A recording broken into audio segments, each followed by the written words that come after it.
আমি জামাত ইসলামের বিগত দিনের কন্ট্রিবিউশনকে অ্যাকনলেজ করি, কিন্তু আমার সাথে আনুষ্ঠানিকভাবে আন্দোলন সংগ্রামের বিষয়ে আমি এই যে ক্রাইসিস মোমেন্টে এত ছাত্র আন্দোলন লিড করেছি, জামাতের শিবিরের কারোর সাথে আমার কখনো আন্দোলন সংগ্রাম নিয়ে আলাপ আলোচনা নেই। তাদের পরামর্শ আমি কখনো আমার সাথে সুযোগ হয় নাই কিংবা গ্রহণ করি নাই। তারা যেহেতু কোরআন হাদিসের রেফারেন্স মাঝে মাঝে দিয়ে থাকেন, আমি একটি আয়াত দিয়ে আমি তাদেরকে বলতে চাই, যেটি সূরা বাকারাতে বলা হয়েছে, ওয়ালা তালবিসুল হক বিল বাতিলি ওয়া তাকমুতুল হককে ওয়া আনতুম তাআলামুন, অর্থাৎ তোমরা সত্যের সাথে মিথ্যার মিশ্রণ করিও না। মাননীয় স্পিকার, আপনি জানেন আজকের সংসদ নেতা বিএনপির চেয়ারম্যান জনাব তারেক রহমানকে 111-এর বিরাজনীতিকরণ প্রক্রিয়ার অংশ হিসেবে দেশ তাকে বাধ্য করেছিল, কিন্তু সুদূর প্রবাসে নির্বাসিত থেকেও তিনি দেশের সাথে, দেশের নেতা কর্মীদের সাথেই শুধু ছিলেন না, অপরাপর রাজনৈতিক দলের সাথেও সম্পৃক্ত ছিলেন। যেই কারণেই 2022 সালের 30শে ডিসেম্বর আনুষ্ঠানিকভাবে 31টি দলকে নিয়ে সরকার ও শাসন ব্যবস্থা পরিবর্তনের এক দফার যুগপৎ আন্দোলন সূচনা করেছিলেন। এবং আজকের আমাদের বন্ধুরা যে সংস্কারের কথা বলছে, সেই সংস্কার আমরা 2022 সালে 31 দফা রাষ্ট্র সংস্কারের সেই রূপরেখা দিয়েই আমরা আন্দোলন করেছিলাম। এমনকি এই 24-এর গণ অভ্যুত্থানের পূর্বেও আমাদের আজকের অনেক সংসদ সদস্য এবং সেই সময়ের আন্দোলনের বন্ধুরা আমাকে দায়িত্ব দিয়েছিলেন, বলেছিলেন আপনি কনফার্ম করেন এই আন্দোলনে বিএনপি আমাদের সাথে আছে, সাপোর্ট করবে, তবেই আমরা এক দফাতে আমরা যেতে পারি।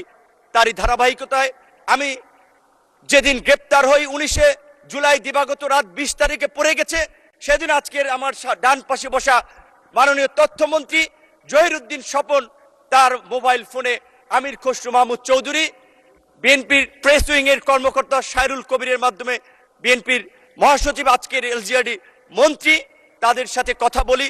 হেফাজতের নেতা থেকে শুরু করে অন্যান্য রাজনৈতিক দলের নেতৃবৃন্দের সাথে যোগাযোগ করেছিলাম, কিন্তু আমি স্পষ্টভাবেই বলবো, আমি জামাত ইসলামের বিগত দিনের কন্ট্রিবিউশনকে অ্যাকনলেজ করি, কিন্তু আমার সাথে আনুষ্ঠানিকভাবে আন্দোলন সংগ্রামের বিষয়ে আমি এই যে ক্রাইসিস মোমেন্টে এত ছাত্র আন্দোলন লিড করেছি, জামাতের শিবিরের কারোর সাথে আমার কখনো আন্দোলন সংগ্রাম নিয়ে আলাপ আলোচনা নেই। তাদের পরামর্শ আমি কখনো আমার সাথে সুযোগ হয় নাই কিংবা গ্রহণ করি নাই। তাদের আন্দোলনকে আমি রেকগনাইজ করি, কিন্তু আমি শুধু এইটুকু বলছি যে আজকে যখন জুলাই নিয়ে কথা হয়, জুলাই নিয়ে বিকৃত তথ্য উপস্থাপন করা হয়, গতকালকে এবং তার আগের দিনও আমাদের একজন সংসদ সদস্য এবং এই সরকারের প্রতিমন্ত্রী জুনায়েদ সাকি বলেছিলেন যে জুলাই সনদে পরিষ্কারভাবে বলা ছিল যে এই বিষয়গুলোতে আমরা একমতে পৌঁছাতে পারছি না, রাজনৈতিক দলসমূহ সেগুলো জনগণের কাছে নিয়ে যাবে, জনগণ যার পক্ষে ম্যান্ডেট দিবে তারা তাদের মতো করে করবে। তো আজকে জুলাই সনদ যে ইস্যুতে বিএনপির দ্বিমত ছিল, নোট অফ ডিসেন্ট ছিল, সেটা বিএনপি বাস্তবায়ন করবে, এটাই স্বাভাবিক। কিন্তু এটাকে মিথ্যা, সত্যের সাথে মিথ্যাকে জড়িয়ে আমি মনে করি এই অপপ্রচার অন্তত আমাদের বিরোধী দলের বন্ধুদের করা উচিত নয়। এই সম্পর্কে আমি, তারা যেহেতু কোরআন হাদিসের রেফারেন্স মাঝে মাঝে দিয়ে থাকেন, আমি একটি আয়াত দিয়ে আমি তাদেরকে বলতে চাই, যেটি সূরা বাকারাতে বলা হয়েছে, ওয়ালা তালবিসুল হক বিল বাতিলি ওয়া তাকমুতুল হককে ওয়া আনতুম তাআলামুন, অর্থাৎ তোমরা সত্যের সাথে মিথ্যার মিশ্রণ করিও না, জেনে শুনে সত্য গোপন করিও না। সুতরাং আমার বন্ধুদেরকে আমি বলবো, আজকে বিএনপি এবং তার জোট সঙ্গীদেরকে যেভাবে সংস্কার বিরোধী হিসেবে উপস্থাপন করা হচ্ছে, সেটি মোটেই একটি সুস্থ ধারার রাজনীতির লক্ষণ নয়। আজকে আমরা রাজনীতিতে গুণগত পরিবর্তনের কথা বলি, ইতিবাচক পরিবর্তনের কথা বলি। বাংলাদেশের সাবেক রাষ্ট্রপতি, সাবেক প্রধানমন্ত্রীর ছেলে, এই বাংলাদেশের জনগণের নেতা তারেক রহমানের লাইফস্টাইল, জীবনাচরণ, তার যে দেশ নিয়ে মিশন ভীষণ, আমরা তার মন্ত্রিসভায় কাজ করে আমরা দেখতে পাচ্ছি।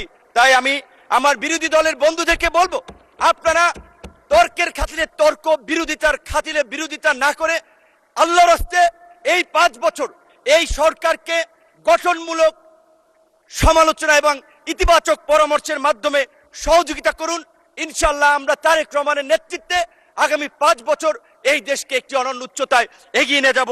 আমি শুধুমাত্র আমার কথাটা শেষ করতে চাই রবার্ট ফ্রস্টের কবিতার 2-3টি লাইন দিয়ে। The woods are lovely, dark and deep, but I have promised to keep, and miles to go before I sleep, and miles to go before I sleep. ধন্যবাদ সকলকে।